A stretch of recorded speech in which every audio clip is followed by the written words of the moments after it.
Assalamualaikum warahmatullahi wabarakatuh dan selamat sejahtera.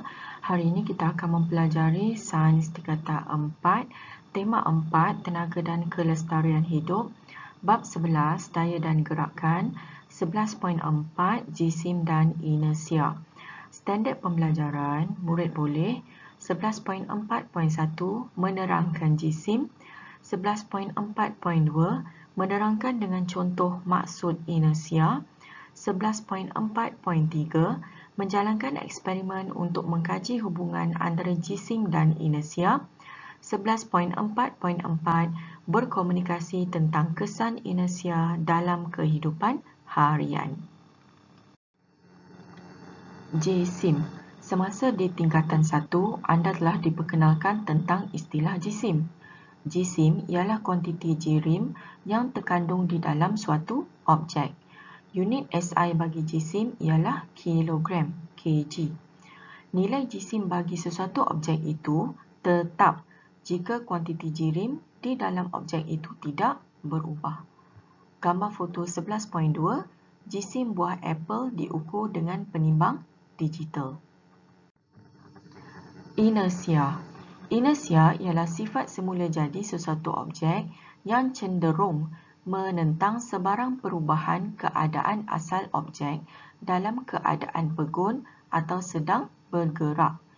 Inersia bukan kuantiti fizik, maka tidak boleh diukur, tiada nilai dan tiada unit. Antara situasi yang melibatkan inersia,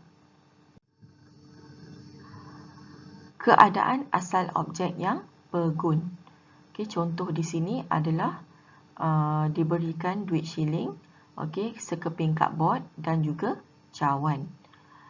Apabila kadbod disentap dengan laju, duit shilling akan terjatuh ke dalam gelas.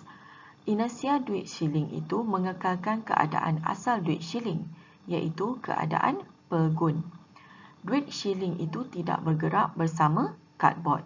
Sebaliknya, jatuh ke dalam gelas akibat daya graviti.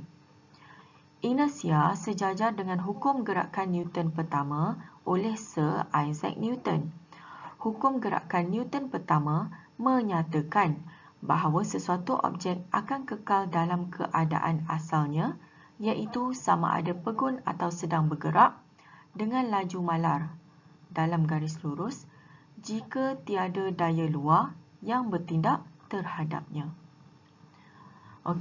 Keadaan asal objek yang bergerak.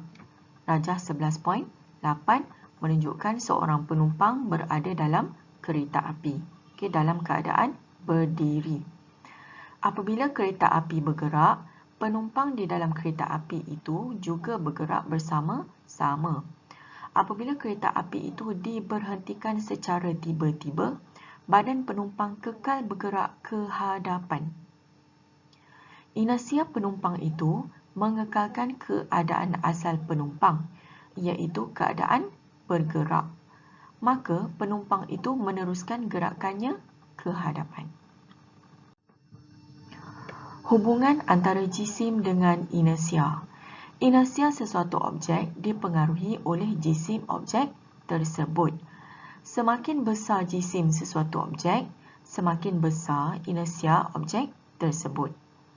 Gambar foto 11.3 menunjukkan situasi yang menunjukkan hubungan antara jisim dengan inersia.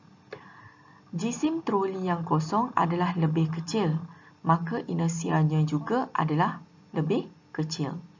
Hal ini menjadikan troli itu mudah digerakkan dari keadaan asalnya. Jisim troli yang dipenuhi dengan barang adalah lebih besar. Oleh itu, inersianya juga adalah lebih besar. Troli itu lebih susah untuk digerakkan dari keadaan asalnya. Hubungan antara jisim dengan inersia dapat dikaji menggunakan neraca inersia. Neraca inersia dicipta oleh pihak NASA untuk menentukan jisim objek di stesen angkasa lepas. Mari kita jalankan eksperimen 11.3 untuk mengkaji kesan jisim terhadap inersia. Eksperimen 11.3. Tujuan mengkaji hubungan antara jisim dengan inersia. Penyataan masalah, adakah jisim objek mempengaruhi inersia objek tersebut? Hipotesis, semakin besar jisim sesuatu objek, semakin besar inersia objek itu. Pemboleh ubah dimanipulasikan, jisim plastisin. Pemboleh ubah bergerak balas, tempoh ayunan. Pemboleh ubah dimalarkan, panjang bilah gergaji yang berayun serta bentuk plastisin. Bahan plastisin, radas, pengapit G, bilah gergaji, jam randik, penimbang elektronik. Prosedur 1. Susun radas seperti yang ditunjukkan dalam rajah 11.29. Apitkan bilah gergaji dengan penyapit G pada kaki meja secara mengufuk dengan ketat. 3. Letakkan seketul plastisin dengan jisim 30 gram pada hujung bilah gergaji itu. 4. Sesarkan sedikit hujung bilah gergaji dengan plastisin itu dan lepaskannya supaya berayun secara mengufuk seperti dalam rajah 11.29. Jadi pelajar akan lihat bilah gergaji ini dia akan bergerak daripada kiri ke kanan, kiri ke kanan. Kita jangan ubah bilah gergaji itu bergerak daripada atas ke bawah. Dia mesti lawan graviti. Jadi kiri ke kanan. 5. Catatkan masa yang diambil bagi 10 ayunan lengkap menggunakan jam randik dan rekodkannya di dalam jadual. 6. Tentukan tempoh T untuk satu ayunan lengkap. Jadi kita ambil 10, kita bahagi dengan 10 lah, dapat satu ayunan lengkap. 7. Ulangi langkah 3 hingga 6 menggunakan plastisin yang berjisim 40 gram, 50 gram, 60 gram dan 70 gram. Berikut adalah contoh keputusan. Jisim plastisin 30, masa untuk 10 ayunan 4.3 saat. Jadi kita bahagi dengan 10 dapat 0.43. Seterusnya bacaan sama juga. Jisim plastisin 40, masa 4.8. Jisim plastisin 50, masa 5.4. Jisim plastisin 60, masa 5.8. Jisim plastisin 70, masa 6.2. Jadi kita boleh nampak di sini, semakin besar jisim, semakin besar masa untuk 10 ayunan. Jadi kesimpulannya, adakah hipotesis eksperimen ini diterima? Apakah kesimpulan eksperimen ini? Jawapannya ya. Semakin besar jisim sesuatu objek, semakin besar inersia objek itu.